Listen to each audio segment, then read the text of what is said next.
जाहिर है। हमारे इस सेशन के मेहमान हैं छत्तीसगढ़ सरकार में वन और परिवहन समेत करीब आधा दर्जन मंत्रालय संभालने वाले मंत्री मोहम्मद अकबर जी, जिन्होंने प्रदेश को हाईटेक बनाने का बीड़ा उठाया है। जोरदार तालियों के साथ स्वागत कीजिए मोहम्मद अकबर जी का। तालियां कम नहीं होनी चाहिए, अभी तो प्रोग्राम की शुरुआत ही है। Sir please. कैसे हैं? ठीक। सर, जैसा कि नाम से ही जाहिर है, ऑनलाइन अकबर,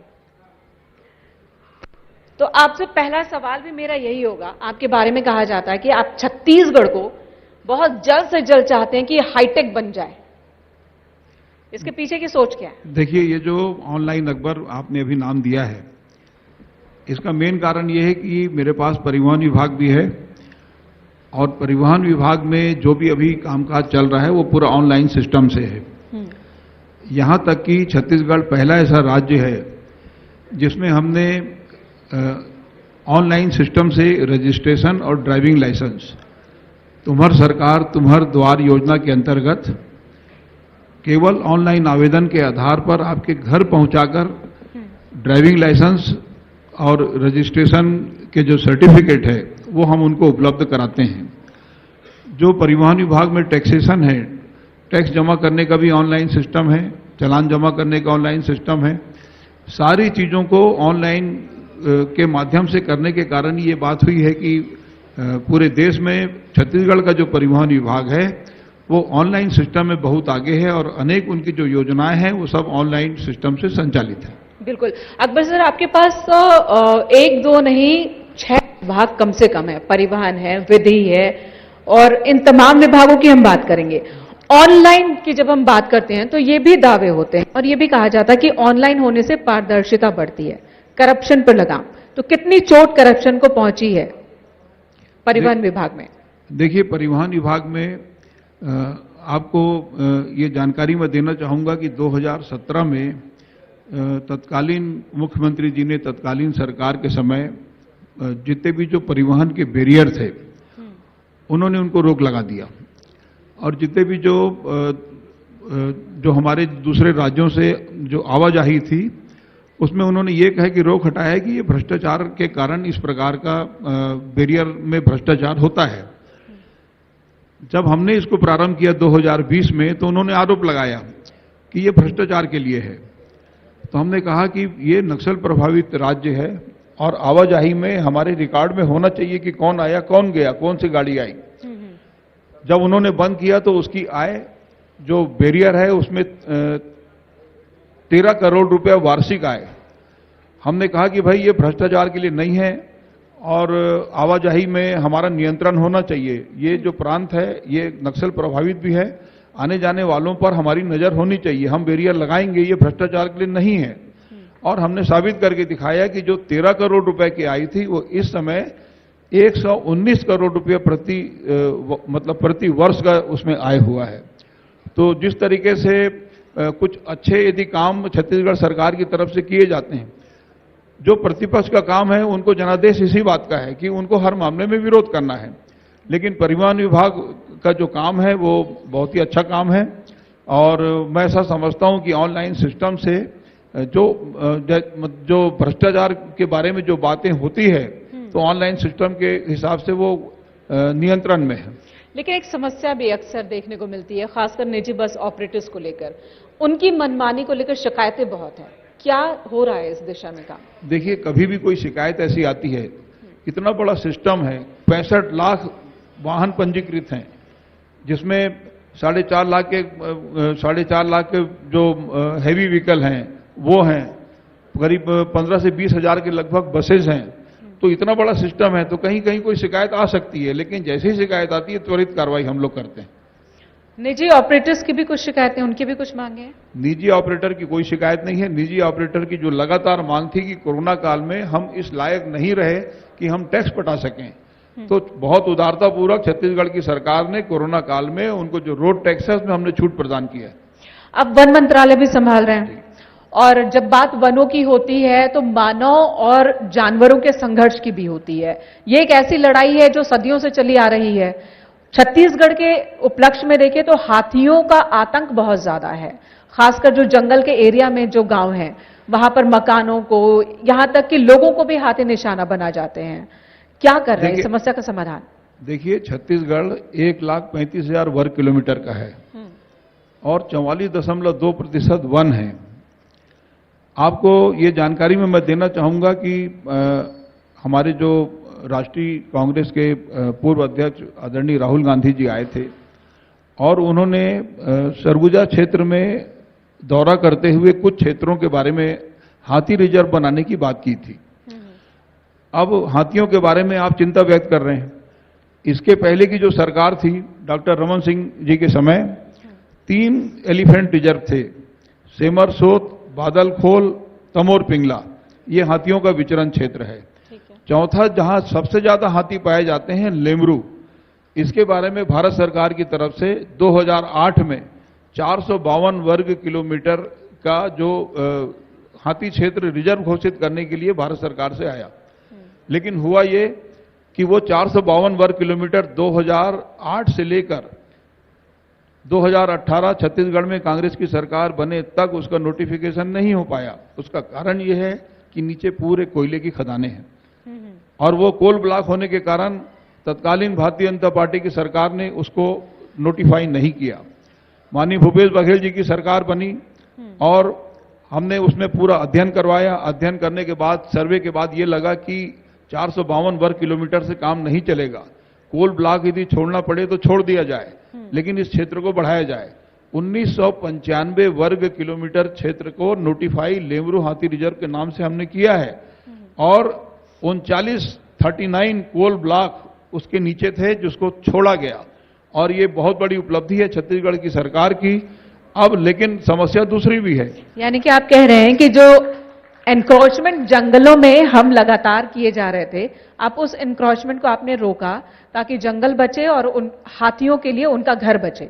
हाथियों का वो रिजर्व घोषित हो गया है। हाँ। अब लेकिन हाथियों का जो मूवमेंट है वो वहां से बाहर यहां तक आ गया है। वो मानपुर में भी है, वो एलिफेंट गरियाबंद में भी है, वो कॉरिडोर, बालोद करोड़ों में रुपए भी है। खर्च हो चुके हैं। एलिफेंट कॉरिडोर बनाया गया, हाथियों के लिए जगह जगह धान रखे गए ताकि वो आए, उस रूट पर वो धान खाकर चले जाएं, लोगों को नुकसान ना पहुंचाए। कितनी कामयाबी इन सब? देखिए, ये तो एक प्रयोग था। हाँ। और हाथियों के बारे में कहा जाता है कि वेरी इंटेलिजेंट एनिमल, जो चीजों को Human से वो ज्यादा। मकानों को तोड़ने के बाद हाथी उसी जो कच्चे मकान होते हैं वो उसी कमरे को तोड़ते हैं जहां पे धान रखा है, अनाज रखा है। ठीक है। अब उसके बाद वो तोड़ने के बाद उसको खींच के बाहर निकालेंगे और उसको खा लेंगे। लेकिन वन विभाग ने एक प्रयोग के तौर पर जब धान रखना शुरू किया तो वो वहां तक आते जरूर हैं लेकिन खाते नहीं। वो इसलिए नहीं खाते कि उनको लगता है कि भाई जिसको हमको अंदर तोड़ के खाना पड़ता है वो क्यों रखा जा रहा है हमारे सामने, तो इसके पीछे कोई बात तो नहीं है। तो अगला कहीं चारदीवारी बनाने का इरादा तो नहीं है? नहीं, वो तो उसको नहीं छूते। वो अपने हिसाब से ही उनका विचरण होगा और जहां जहां उनका मूवमेंट होता है। एक जानकारी मैं आपको ये भी दे दूं कि अभी वन विभाग में आने के बाद इनको अध्ययन करने का बहुत प्रयास मैंने किया। कभी 20 साल पहले भी आपने कभी किसी हाथी को अपने घर के दरवाजे के पास यदि रोटी खिलाया है या कुछ भी दिया है, यदि 20 साल के बाद वो विचरण करते आपके दरवाजे से गुजर रहा है तो आपके दरवाजे में उसकी स्पीड कम हो जाती है। ये उसकी स्थिति है। तो जिस प्रकार से अभी अलग अलग क्षेत्रों में जो विचरण है तो वन विभाग के जरिए उसको अलर्ट किया जाता है कि भाई जिधर विचरण क्षेत्र है उस तरफ ना जाएं। मोबाइल के माध्यम से भी अलर्ट किया जाता है, वन विभाग का अमला लगा रहता है और जिधर विचरण होता है वहां लोगों को जाने नहीं देते। और यदि कोई जबरदस्ती जाना चाहे तो वन विभाग उसके खिलाफ जुर्म भी कायम करता है। तो कुल मिला के हमारी कोशिश ये रहती है कि हाथी मानव द्वंद ना रहे और लोग सुरक्षित रहें। यानी कि हाथी के रास्ते में नहीं आना, हाथी को पूरा रास्ता उसको देना है। उनको देना है। ये नीति है उनको देना। ठीक है। एक और सब्जेक्ट ऐसा है जिस पर बवाल मचा है, वो सब्जेक्ट है धर्मांतरण का। बीजेपी आपकी सरकार को घेर रही है लगातार। उनका कहना है कि पिछले कुछ वक्त में धर्मांतरण के मामले ज्यादा बढ़े हैं। देखिए, ऐसा है कि ये विषय आपका राइजिंग छत्तीसगढ़ है। मैं ऐसा नहीं समझता था कि धर्मांतरण टाइप के विषय पे भी यहाँ पे कोई चर्चा होने वाली है। लेकिन फिर भी मैं कहता हूं कि ये जो प्रतिपक्ष के लोग हैं इनके पास कोई मुद्दा नहीं है। और यही एक मुद्दा धर्मांतरण के नाम पर जब कांग्रेस की तरफ से ये कहा जाता है कि आप प्रूफ करो धर्मांतरण कहाँ हुआ है, नाम सामने ले आओ। आज तक एक नाम सामने लाके दिए नहीं। तो मैं ऐसा समझता हूं कि इस प्रकार की कोई बात यहाँ छत्तीसगढ़ में नहीं है। सारे लोग स्वतंत्रता से और अपने इच्छा अनुसार यहाँ रहते हैं। अगले साल इलेक्शन है 2023, किन उपलब्धियों के साथ आपकी सरकार इलेक्शन में जाएगी? क्योंकि बीजेपी बहुत एग्रेसिव कैंपेन के चक्कर में है, उन्होंने तैयारी शुरू की है। देखिए, हमारे पास बताने के लिए बहुत कुछ है। सबसे बड़ी बात तो ये कि किसानों के जेब में पैसा डाला गया, आम लोगों की जेब में पैसा डाला गया। हमारी इतनी सारी योजनाएं हैं। अब यदि दूरस्थ अंचल में, वन क्षेत्रों में जब मुख्यमंत्री जी जाते हैं तो लोग क्या मांग करते हैं कि यहां बैंक खोलो। तो बैंक खोलने का मांग वही करेगा कि जिसके जेब में पैसा है, वो बैंक में पैसा रखना चाहता है। राजीव गांधी किसान न्याय योजना के नाम से 9,000 रुपया प्रति एकड़ के हिसाब से छत्तीसगढ़ की सरकार खाते में देती है। पहले हमने 92 लाख मेट्रिक टन धान की खरीदी की। इस वर्ष हमने अभी गत वर्ष में 98 लाख मेट्रिक टन धान की खरीदी हुई है और 9,000 रुपये प्रति एकड़ के हिसाब से हम उसको दे रहे हैं। चुनाव के पहले हमारा वायदा था 2018 में कि हम 2500 रुपये प्रति क्विंटल के हिसाब से धान खरीदेंगे और 2500 रुपये प्रति क्विंटल के हिसाब से सरकार बनते ही 2019 में हमने खरीदी किया। लेकिन उसके बाद भारत सरकार की तरफ से चिट्ठी आई कि यदि आप समर्थन मूल्य से अधिक में धान खरीदी का काम करेंगे तो हम आपका चावल जमा नहीं लेंगे। अब तो क्या ये समस्या समाधान हुआ? मुद्दा सुलझा? वो उसी को मैं पूरा करना चाहता हूं। जब भारत सरकार से चिट्ठी आई कि अब सिस्टम क्या है कि क्या छत्तीसगढ़ सरकार को भारत सरकार धान खरीदने के लिए पैसे देती है? नहीं देती। कोई अनुदान देती है? नहीं देती। कोई लोन देती है? वो भी नहीं देती। तो हर साल 20 से 25 हजार करोड़ का कर्ज छत्तीसगढ़ की सरकार लेती है। अब भारत सरकार का रोल क्या है? भारत सरकार का केवल यह है कि जब हम धान खरीदी करें, कस्टम मिलिंग करें, चावल बनाएं, तो भारतीय खाद्य निगम जमा कर ले और जितना राशि हमारा लगा है वो हमारे हिसाब से हमको वो पैसा वापस कर दे। हम तो यही उम्मीद करेंगे कि केंद्र और राज्य के बीच का जो टकराव होता है, ये खासकर धान खरीद पर, ये ना हो और किसानों को ज्यादा से ज्यादा लाभ मिले। आप लॉ मिनिस्टर भी हैं, बीते साल ही आपको ये जिम्मेदारी भी सौंप दी गई, तो आप कौन सी? विधि विभाग भी संभाल लॉ रहे हैं डिपार्टमेंट, और आपने पढ़ाई भी की है लॉ कॉलेज से। तो आखिर में आपसे चाहेंगे, बतौर विधि विभाग को संभालते हुए कानून मंत्री, आपको क्या लग रहा है, इस दिशा में कैसा काम चल रहा है? देखिए, विधि विभाग के बारे में लोगों को ऐसा लगता है कि जो विधि विभाग है, विधि विभाग के जो मंत्री हैं वो सारे न्यायालय जो है उसके अंडर पे। ऐसा कुछ नहीं है। विधि विभाग के उसमें सारा नियंत्रण माननीय उच्च न्यायालय का होता है। और अभी पेशा कानून भी एक आया, पेशा कानून। पेशा कानून विधि विभाग का नहीं है। पेशा कानून जो है वो पंचायत विभाग का है और पंचायत विभाग ने पेशा कानून लाया। पेशा कानून पहले से है, उसका नियम बनाना है और मंत्रिमंडल ने उसके नियम बनाने की मंजूरी दे दी है।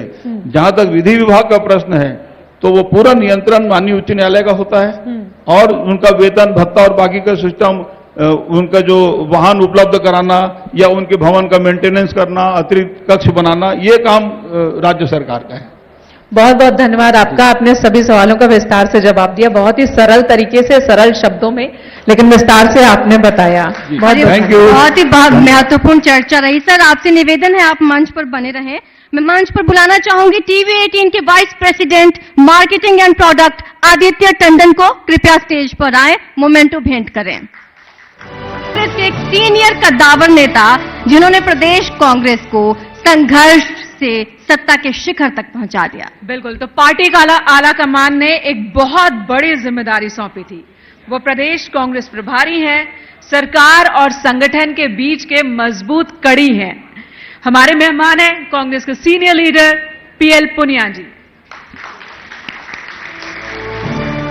और इस सेशन को होस्ट करेंगे न्यूज 18 इंडिया के सीनियर एडिटर प्रतीक त्रिवेदी जी।